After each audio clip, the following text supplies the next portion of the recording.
This is the 23rd video in the Hidden Behaviors of Loneliness and What to Do About It series.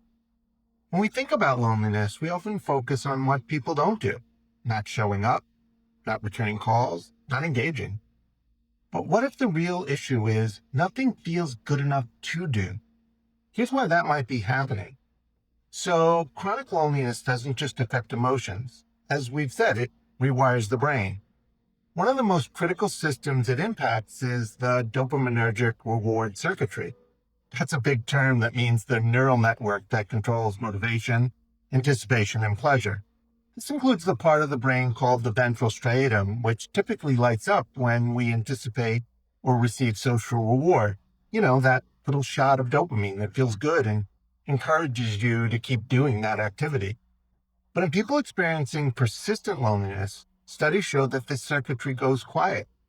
Even positive pro-social signals trigger less activation in these dopamine pathways. So what does that look like in real life? Well, the program they used to enjoy now feels flat, and the group they used to lead now drains them.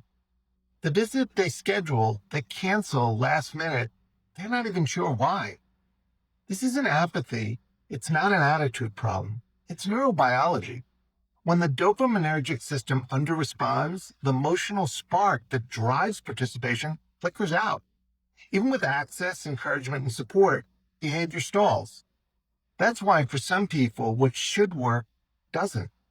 So what can you do? Well, at Clutch, we use short, natural conversations to detect these shifts in motivation, and more importantly, to identify what still works. Even when dopamine-driven rewards are muted, other motivators like duty, routine, affiliation, or personal identity may still be active, and you may be able to use those to build loneliness-informed decision support, sort of small personalized strategies that align with each person's unique motivator mix. That helps you re-engage people on terms that feel safe, doable, and meaningful. Because when someone says, "I just don't feel like it," they're not making excuses. They're telling you exactly what their brain is experiencing. Thank you.